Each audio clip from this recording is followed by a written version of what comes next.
Hello. Today, I'm really excited to talk to you guys about something that I get asked a lot, and a lot of my clients and my audience on here and on Facebook, TikTok, whatever, you guys are going through, and it relates to your pelvic floor. So, to talk to you more about that, it's out of my scope as a dietitian. And we're bringing in an expert today in the pelvic floor. So we are going to bring her on. And I would love to create a poll in here, but I honestly don't know how to do it. There we go. Hey, Lauren. Hey, thanks for having me. I'm really excited, but I was just trying to figure out if I can put a poll on here. Ooh, that's a really That'd good. be amazing if we could, but I'm not seeing anything. Yeah, me So neither. you guys are gonna have to just let us know in the comments, have you ever had or noticed your symptoms increased, or you have a flare up of your bladder slash IC symptoms after you go to pelvic floor physical therapy? Because that's what we're going to be talking about today. And I'd love to hear, how many of you have been experiencing this. So while everybody does that, quick intro on me. If you came from Loren's page or somewhere else, I'm Callie. I'm an IC dietitian. I've had IC my whole life, and I'm now basically symptom free. And Loren, would you like to introduce yourself? Yeah, my name is Dr. Loren Carver. I'm a pelvic floor physical therapist. I love treating interstitial cystitis patients. I don't love that they have it, but I love helping them get back to their symptom-free life. I am in Canton, Georgia, and I have my own clinic. It's called Barbell Pelvic Rehab, where we work with lots of women and men to help them with their pelvic floor symptoms. Amazing. And you and I have known each other now for like 2 years, I feel like. I had you on my podcast in season one, I think. So it's been a while. Yeah, it has.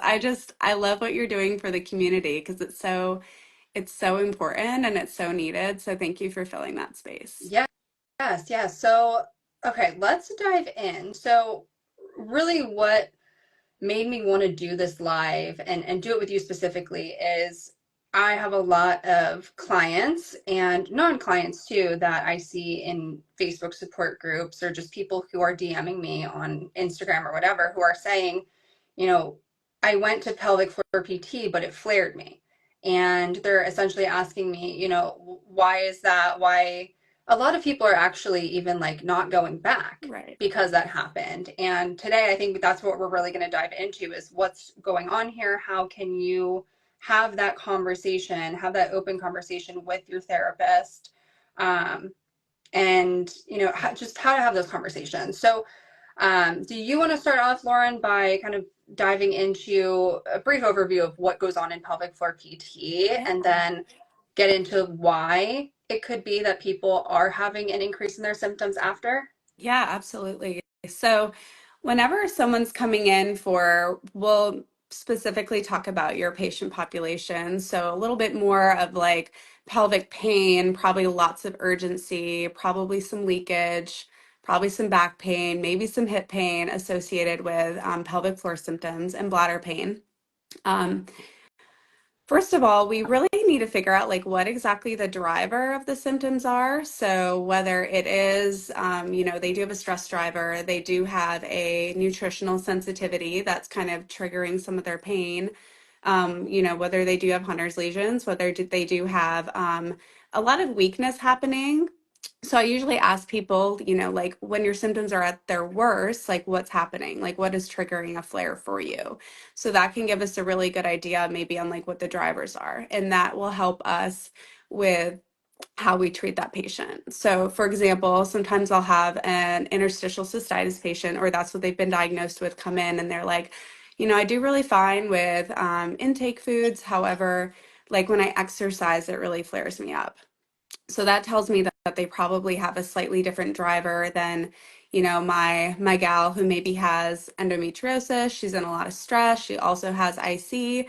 So I'm thinking the person who has higher irritability when I work on them is probably going to be the person that has a more elevated nervous system response.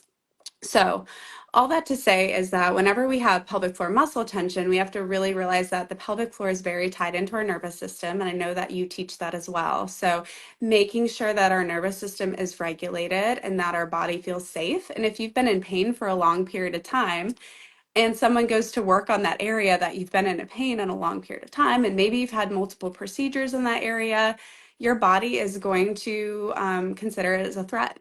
And so it may have like a reflexive, like pain spasm cycle that can happen after someone does any work on you. Now, in pelvic floor physical therapy, we do both external work and then we also assess the muscles internally, both vaginal and rectal, if your therapist is trained how to do that. And so, what we do is we really take like a deep insight on which muscles are tight, why they might be tight, and then also assess around the pelvis and the abdomen and the inner thighs to see like what else could be big contributors here. Um, Other things is that if someone's coming in and they have a lot of symptoms associated with exercise, I'm really thinking, well, what is the pelvic floor making up for? What like are other muscles around the pelvis not doing their job and the pelvic floor is now having to take up a lot of the slack? So that's a big thing too, because if I release their pelvic floor and their body's using it primarily as a stabilizing muscle, maybe one of their only stabilizers, it's going to respond like as a reflexive spasm, essentially. Okay, so there's a lot of pieces to this puzzle. It sounds Yes, like it's going to be so different many. for everyone. Yes, yeah. And that's really kind of like an overview on why it's happening is that everyone's a little different on why it happens. It could be a nervous system response to us actually working on the muscles. It could be the fact that they may be using their pelvic floor as a primary stabilizer and we try to let the pelvic floor go and their body's like, wait, I need this. And so it could also reflexively spasm because of that. The good news is that even if you flared because of pelvic floor therapy, that does not mean that you're not going to get great results from it. It may just mean that you need slightly different treatments and different approaches to help you get there. And just from a clinical experience, I was going to share a couple of those so that patients kind of have a good idea on like maybe what might work for them or what other things that they could try if they seem like they've kind of hit a standstill. Because the last thing you want to do after you've been in pain is go to pelvic PT and have it like flare you up more. Right. Because, And I think yeah. it's important to acknowledge that there is some fear Oh, yeah. of flaring, and there's also fear of the unknown because a lot of people don't understand what happens in PT. Mm-hmm. And I think it elevates the stress. I think it just makes things a whole lot worse. So, Mm-hmm. if somebody's watching this and you want a more in-depth explanation of what happens in pelvic floor PT, I did a whole episode on this with another pelvic floor physical Awesome. therapist that's on my podcast. I think it's episode like 55 or something around there. So that's a really good tool to use. But I think it was either you or my pelvic floor PT that I was talking to about this, where either you or her said, like, if somebody flares after like their first visit with pelvic floor PT, like the internal work, like, did you say that the physical therapist might have gone too hard or applied too much pressure, or does that ring a bell? Was that you? Yeah, it might have been. Yeah, so I always like to determine like my patient's irritability. So if I'm about to do a pelvic exam on someone, I'm like, okay, based on like their symptoms, what flares them, I kind of create like a irritability scale in my mind of like, okay, I could probably only safely do like 5 minutes of internal work on this person and then assess how they do after that within 24 hours.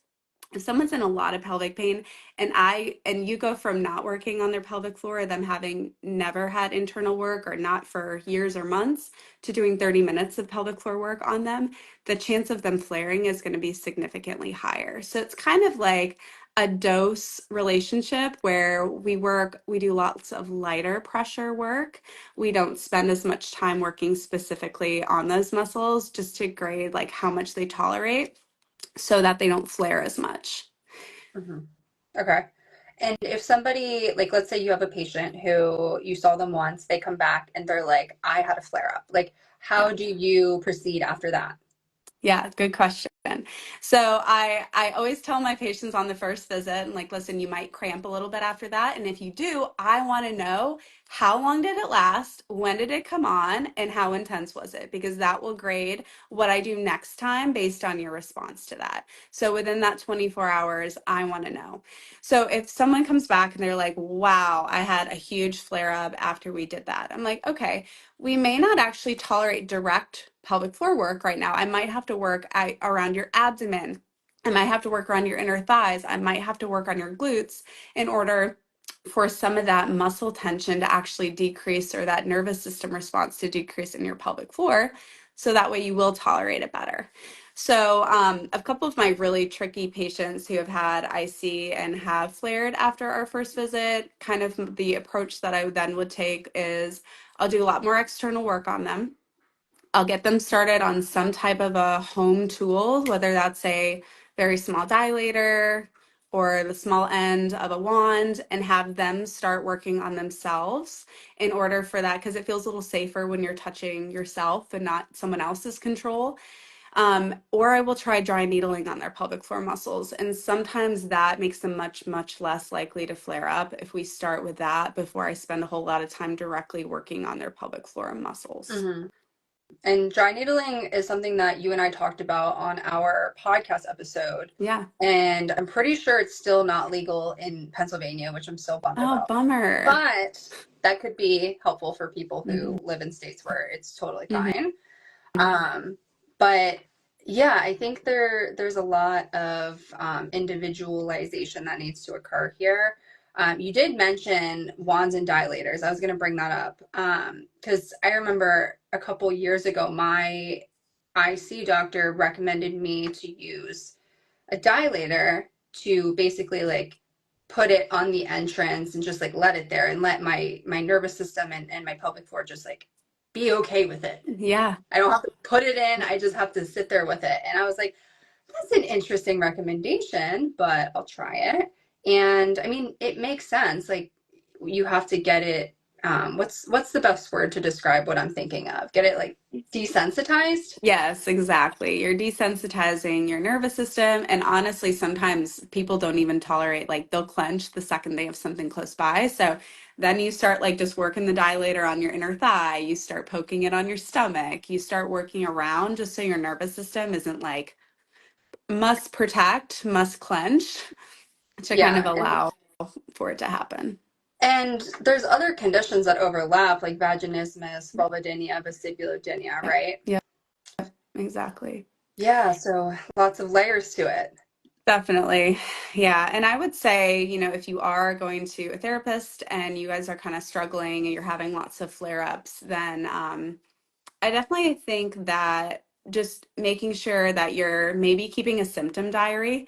And so you can kind of show them like after symptom what, or after the treatment session, maybe like approximately how long you guys worked on it, and then like what your symptom levels were like, how, if it did come down. And then I think it's totally appropriate to if they haven't done any external work, which sometimes they don't, they'll just do pelvic floor muscle work, because that is technically the tightest group. But sometimes we need to do a little external work on the inner thighs and glutes and all of that. So I think asking for an assessment on that, if you haven't, I think is totally appropriate. And a good way to be that is, hey, I've noticed that my stomach's really tight and my abs are really tight. Could that be maybe playing a role? And so that might cue the therapist in to be like, oh yeah, we haven't checked that. Maybe we should check that. So it's definitely a respectful way to maybe get a different type of treatment that day as well. Yeah, definitely. Mhm. I was curious how long, if somebody is going to flare from physical therapy, like how long should somebody expect that to happen? So that, like, because it can get confusing if you have PT one day and maybe you have a bladder irritant that you eat Yes. the next day. Like, how do you determine what it was? Well, obviously, keeping track of everything that you're doing, like what you're eating, drinking, what your Mhm. symptoms are, your stress levels, and when you go to PT is important. But I want to hear from you, what's that timeline look like? Mhm. So if someone's going to flare from an actual manual treatment work, it's usually within an hour to a couple of hours afterwards, not usually within a full 24 hours. So, but that doesn't mean that if they do flare, they could have some of that like stay on until like the next day, maybe even the following day if it was a bad flare. So I would say, within the hour after therapy to within that evening, if you're noticing that you're flaring, it was might possibly from the treatment session itself. Okay. Mhm. Yeah, I think it can be confusing sometimes when there's a lot of different Yeah. variables. There's lots of things that could trigger Yeah. people. And sometimes we're having a stressful day or a stressful moment. We don't realize that we're like clenching our pelvic floor, and maybe Hmm. it was that versus Yes. the treatment that you had earlier. Or maybe it's Yes. you're at a certain point in your menstrual Yeah. cycle where that triggers you. Like there's so many different things it could be that we, I guess, want you to expand your just everything that you're paying attention to. We don't want you to hone in on just one thing. Like I see a lot Oh, of yeah. people Yeah. like hyper fixating on their diet where there's so many other things it could be. And in this case, if they're thinking it is the physical therapy that they had, like maybe it's not, maybe it is, but also I think Hmm. that's where the communication comes in with your physical therapist. I think it's important to have that trust where you can tell them Hmm. that you had a flare up and Hmm. then you can open that conversation up from there. Hmm. Yeah, definitely. And when someone does come back with a flare up, we kind of go through all the things like, are you constipated? How is like scale of 0 to 10? How is your stress levels this week? Like, when did the flare up start? So, I think when you're in the thick of it, symptom journals are the best way to not make yourself crazy because sometimes you're just like, I don't know what it is. It's just never going to get better. But when you actually look back at your journal, you're like, oh, yeah, I actually, maybe I sat on a bleacher at a stressful game, my kid's game for like 4 hours and I was yelling and screaming and I was constipated because, there wasn't any water. So like there's so many factors that do. And that's the hard thing. It's really hard. It's a total lifestyle thing. But I think keeping the symptom journals are like a game changer for people who are really in that frustrated Definitely. state. Quick plug. I created a symptom and food journal. If anybody's Okay. interested, it is very extensive. It has everything you could ever need. It's on Amazon and Awesome. it's linked in my bio if anybody wants to look at it. Yeah, Um, y'all should definitely check that out because I'm going to check it out for my patients because I know they need perfect. that. Perfect. Okay, so if somebody like what are I know you said there's a couple of ways that you can talk to your physical therapist about these things. Like let's say somebody brings up the fact that they had a flare up and after that next session or the next few sessions they continue having flare ups, like what do they do after that? Well, I can tell you what options would be. So if you guys are going kind of along the route, you're kind of telling someone that it does flare you up, you're trying different things. So I would just make sure that you're trying different things and trying like changing up the treatment plan if you keep flaring like that. So that's a big thing. And there also are like some medications, like suppositories and things like that. If I have a patient who's super flared up and their doctor prescribes them, those can be super helpful. Um, but I would say making sure that you're addressing all of the other things in your life, and then also making sure that you decrease the frequency and maybe the duration of the time that you're spending working directly on your pelvic floor muscles. That's that's usually the biggest thing. I'm sorry, I just got a puppy and she must be done with her little peanut butter lick mat. So she's like, "Hello, I hear you, mom." So sorry if you hear her. Oh my She's gosh, in there, but that's yeah, so I would say just make sure that you're trying other things. That's the biggest thing is that it should be a team effort between you and your PT. And I think communicating really well with them on and being truthful about your symptoms if you are having them can only help them. cute. Yeah, and someone said, what kind of suppository were you talking about? So there are a couple of different compounded suppositories that some doctors may prescribe, either vaginally or rectally. So if you do have a pelvic pain doctor, then I would, and that might be a good option for you. I might recommend bringing it up to them. Although I have had quite a few doctors that I've had to mention that there's such a thing as pelvic suppositories. So just know that if they haven't heard of them, then they may need to do a little research on it because it's not super common, especially if they don't see a lot of pelvic pain. But there's like vaginal Valium and a different types of compounded suppositories that do help people get through kind of that difficult first stage of pelvic floor PT if they're flaring a lot. Hmm. Yeah, and I think all of this is kind of a separate note, but stress management, nervous system regulation, all of the guided breathing, the Mm-hmm. um I just had a word in my head that I forgot. What's it called? Never mind. So I think that's all really important while you're working with a Very pelvic floor important. physical Mm-hmm. therapist. I've been trying to work on my breathing and doing all of that when I'm using my pelvic wand at home. I'm trying to like Yep, build a routine out of it all. that's great. And that's been super helpful. And I think sometimes it doesn't get mentioned. And I think it needs to be, Mm-hmm. right? Yes, definitely. Yeah, the nervous system regulation is part of the treatment plan. It should be one of the most important parts, especially in the beginning if you're flaring, because the Yeah, nervous system is perceiving what you're doing and what your therapist is doing as a threat. And so we need to make sure that we're desensitizing it, making it feel safe so that whatever rebounded symptoms that you're having become like less and less and hopefully non-existent. But the biggest thing I can say is like don't give up. Like don't give up. I know it's really frustrating when you're having pain, but it will truly improve your quality of life if you're able to stick with it. definitely. I can vouch for that. I have seen four different PTs over the past 7 years since I Yeah. started college, and every single practitioner was Hmm. different in their approach, in their personality. Some of them had me doing stretching, like Pilates type work, and a couple of them did like more internal work.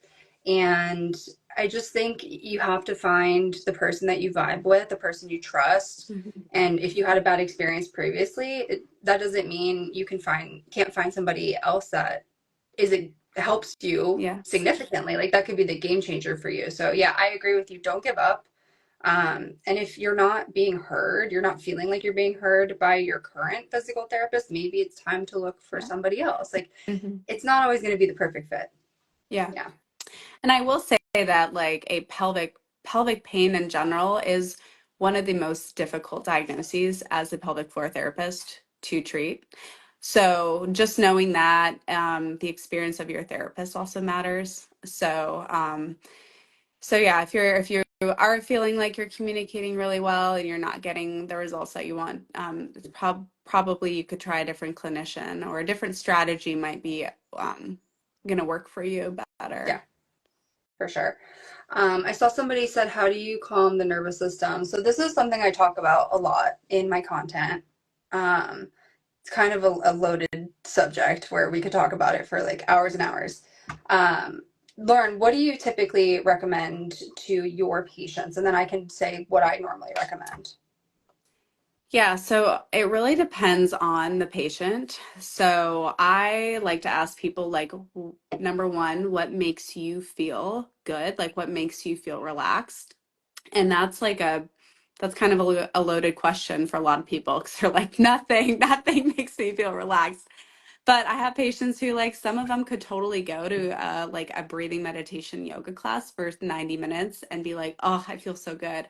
And other people, their pelvic floors would literally clench if I sent them to a class because they'd be like, "This is the most annoying, frustrating thing that I have to sit here." So honestly, I always teach breathing because breathing is one of the foundations of the nervous system and the diaphragm, allowing that parasympathetic nervous system to activate as much as possible and try to decrease that stress response. However, I will prescribe like meditation. I'll prescribe walks outside without any input. I'll go through like their whole day routine and we'll try to add things into it that where they're not being constantly stimulated. So it's hard because it's very patient specific, but what works really well for you, Callie? I'm stuck on a memory that I had when you said not everything works for everybody. When I was in college, my volleyball coach, she forced everybody to go to yoga. Mm. And I am not a yoga person. And I intentionally scheduled a class during that time that we had yoga. And she was so mad, but I was like, listen, it's not going to help me. Yeah. So I've been over the past few years trying to figure out what works for me best. I've found that I recommend to everyone that has access Curable, the Yeah. app. They have a free version that's really amazing and it teaches you everything, all the basics of the nervous system. And they have lots of guided breathing and Hmm. meditations and stuff like that. It's a good like intro to the nervous system Hmm. resource. Um, I read a book called The Way Out by Alan Gordon that I thought was really simple yet effective in helping me understand, more about the nervous system and Yeah. different like techniques like grounding and things like that. Hmm. So I also recommend that to people. Um, there's also a lot of accounts on Instagram that I follow that are really phenomenal. I work closely with a nervous system therapist. Her name is Grace. I can like put the accounts that I really love on my story later if you guys want to see that. But yeah, there's lots of really great resources out there. For me, I find that like laughter really helps me. Spending time with my pets, like my cats and my dog, like really calm me. Listening to music, things like that, work Hmm. for me personally. But yeah, like you said, it's so individualized. Like you really need to just do a lot of trial and error and figure out what works best for you. Hmm. Yeah, I usually tell people, I'm like, tell me what, if you were to do something and you felt really spoiled doing it, what is that? And I'm like, okay, I want you to go and do that. Like the thing that you're not doing, like, are you not, you need to go shopping? Do you need to go get massages? Do you need to get your nails done? Like spoil yourself during this time because it's only going to help your symptoms. So doctor's Definitely. orders. And something that is really easy and feels obvious, but like I never applied it is not checking my phone for the first 30 minutes after I wake up. Yes. And also trying not to be on it before I go to bed. I think that has made a really big difference for me. And I've had other Hmm. people mention the same thing. So Hmm. trying, not Yeah. always successful with that, but Yeah. It's hard. It's hard. I yeah, for love sure. um I love somatic exercises too, especially like rocking movements in different positions. I feel like those can be really, really Yeah. um nervous system regulating. And then something that works really well for me that I tell my patients, I'm like, it may not work for you, but works great for me. So I hope it works for you. But if you're in an area where you like need a really quick boost, you notice your nervous system is really elevated. I do like alternative nostril breathing. And so it really helps me. I almost feel immediately calm after I do a couple of those. I'm like, that's a really quick tip. If you're noticing you're not in a place where you can like, meditate or something like that, Yeah. can help you regulate during the day. Yeah. That's a great tip. Mhm. I had another one, but of course I forgot it. Yeah. It feels like a Monday. Oh my Yeah. gosh. My brain. I heard your dog and I was like, oh, thinking about that Yeah. dog. She's so sweet. She's like 3 months. She's a golden retriever, so she just wants to be Oh like my goodness. snugged at all times. So I bet if you let her in the room, she would like knock the camera she would over. definitely knock the camera over. Yes. Oh my gosh. I did see a question about the relationship between TMJ and pelvic pain. Do you feel Yes. like that's a question that you can address quickly, or do you feel like you would need a lot more time for that? I'm probably more Yeah. time, but I can just quickly say that yes, they're very connected. The jaw and the pelvic floor embryologically develop together. So there's a big nervous system regulation associated with them in our brains. And so a lot of my pelvic pain people do have also jaw clenching. So you usually need to treat both but obviously if both are happening, the nervous system is probably one of the primary drivers of that. So making sure that nervous system regulation is part of your daily treatment plan. Definitely. And Mhm. side note, I My podcast episode from last week was about TMJ and pelvic floor Oh dysfunction. yeah, heck yeah. Heck yeah. So episode 67 of ICU, go check that out. That was a really good one. Do you know Dr. Zarina Vitebsky? I know of her. She's I've in heard New of her. Jersey. Yeah. She's great. The whole episode she's talking with her hands, and I'm like, this is a podcast. People are gonna have to go to YouTube to watch this. Yeah. But yeah, it was really great, and definitely go watch that. I don't think I saw any other question. Oh wait. Da-da-da. Okay. I feel like some of these are off topic. So, Loren, is there anything that you feel is worth mentioning on this topic before we wrap this up? Um, Let me see. I think that for some of my patients, especially if they have more one-sided symptoms, um, especially if their pelvic floor is really tender on one side, then you have to address also the hip and the hip muscles around it. So if that's you, just know that your one side could be flaring up because of like how you're going about your day and lack of hip range of motion or weakness in your hip on one side. So if you're kind of hitting a plateau and that kind of just appears to be reoccurring, then just consider there could be something outside of the pelvic floor that is actually triggering the pelvic floor to be tight. So making sure that your therapist is also assessing like your rib cage and your hip strength and all of that. Hmm. And if they're not, I mean, what's the best way for someone to like bring that up Um, in a well, it respectful depends. way? Yeah, it depends how like how blunt you are. If you're not blunt, you're like scared to bring it up. You could just mention, "Hey, I'm noticing like I've been having a lot more symptoms on this side. Do you think my hip could be playing a role in that?" And that may trigger them. And then, like, I would really like to see if we could assess my hip a little bit deeper today because I think that that could be impacting some of my symptoms on that side.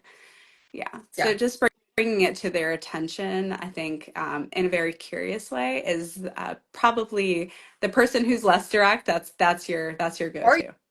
you could be like, I was watching this Yeah. Instagram live and Can they you were check? talking. Yeah, exactly. Or do that. Yeah, Feel like amazing. Dr. Loren says that maybe my yeah. Oh my gosh. Okay, well, I think this was a really great chat. I think this topic needed to be addressed because nobody else seems to be talking about it. So every Mhm. time in the future somebody asks me this question, I'm going to send them the link to this because this was really amazing. And if somebody is watching and they joined late, this is recorded. It's going to be posted on my profile later. You can watch it whenever you want. Loren, thank you so much for spending the past 35 minutes with us. We really appreciate you. And thanks for being my go-to person for all pelvic health questions. Yeah, no problem. Thanks for everything you do. I need to have you on talking about specifically like dietary stuff. So that'd be really great. Definitely, We'll plan definitely. that. Yes. Okay. And everybody go follow Loren if you're not already. She posts really great content on both Instagram and TikTok. Thank you. All right, sounds good. Thanks All for right. joining us, everyone. And I'll Yes, talk to you thanks. all soon. Bye. Bye.